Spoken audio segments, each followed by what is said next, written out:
La Genèse, chapitre 37. Jacob demeura dans le pays de Canaan où avait séjourné son père. Voici la postérité de Jacob. Joseph, âgé de 17 ans, faisait paître le troupeau avec ses frères.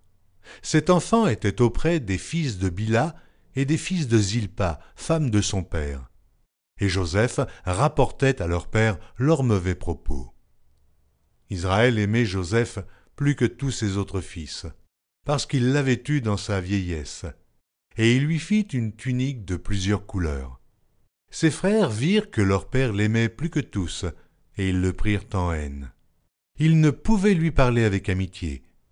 Joseph eut un songe, et il le raconta à ses frères qui le haïrent encore davantage. Il leur dit : « Écoutez donc ce songe que j'ai eu.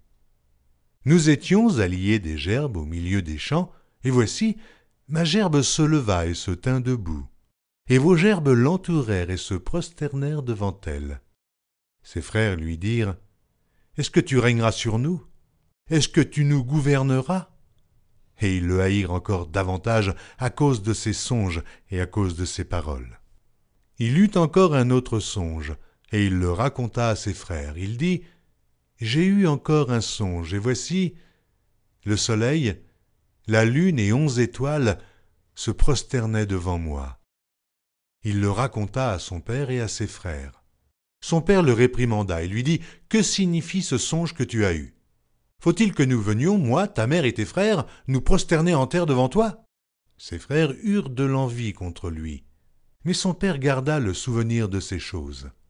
Les frères de Joseph étant allés à Sichem pour faire paître le troupeau de leur père, Israël dit à Joseph : « Tes frères ne font-ils pas paître le troupeau à Sichem ? Viens, je veux t'envoyer vers eux. » Et il répondit : « Me voici. » Israël lui dit : « Va, je te prie, et vois si tes frères sont en bonne santé, et si le troupeau est en bon état. Et tu m'en rapporteras des nouvelles. » Il l'envoya ainsi de la vallée d'Hébron, et Joseph alla à Sichem. Un homme le rencontra. Comme il errait dans les champs, il le questionna en disant : « Que cherches-tu ? » Joseph répondit : « Je cherche mes frères. Dis-moi, je te prie, où ils font paître leur troupeau. » Et l'homme dit : « Ils sont partis d'ici, car je les ai entendus dire : Allons à Dothan. » Joseph alla après ses frères, et il les trouva à Dothan. Ils le virent de loin, et, avant qu'il fût près d'eux, ils complotèrent de le faire mourir. Ils se dirent l'un à l'autre : « Voici le faiseur de songes qui arrive. Venez maintenant, tuons-le, et jetons-le dans une des citernes. Nous dirons qu'une bête féroce l'a dévoré, et nous verrons ce que deviendront ses songes. » Ruben entendit cela, et il le délivra de leurs mains. Il dit : « Ne lui ôtons pas la vie. » Ruben leur dit : « Ne répandez point de sang. Jetez-le dans cette citerne qui est au désert, et ne mettez pas la main sur lui. » Il avait dessein de le délivrer de leurs mains pour le faire retourner vers son père. Lorsque Joseph fut arrivé auprès de ses frères, ils le dépouillèrent de sa tunique, de la tunique de plusieurs couleurs qu'il avait sur lui. Ils le prirent et le jetèrent dans la citerne. Cette citerne était vide. Il n'y avait point d'eau. Ils s'assirent ensuite pour manger. Ayant levé les yeux, ils virent une caravane d'Ismaélites venant de Galaad. Leurs chameaux étaient chargés d'aromates, de baume et de myrrhe, qu'ils transportaient en Égypte. Alors Juda dit à ses frères : « Que gagnerons-nous à tuer notre frère et à cacher son sang ?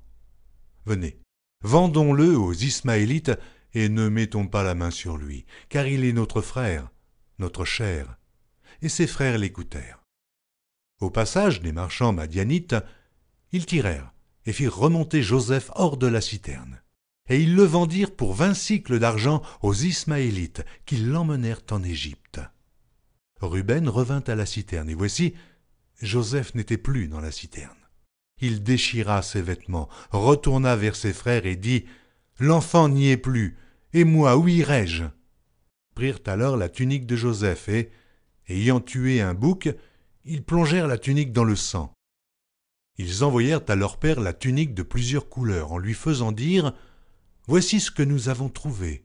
Reconnais si c'est la tunique de ton fils ou non. » Jacob la reconnut et dit, « C'est la tunique de mon fils. » Une bête féroce l'a dévoré. Joseph a été mis en pièces, et il déchira ses vêtements.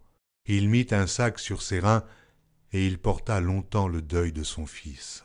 Tous ses fils et toutes ses filles vinrent pour le consoler. Mais il ne voulut recevoir aucune consolation. Il disait, « C'est en pleurant que je descendrai vers mon fils au séjour des morts. » Et il pleurait son fils. Les Madianites le vendirent en Égypte à Potiphar, officier de Pharaon, chef des gardes.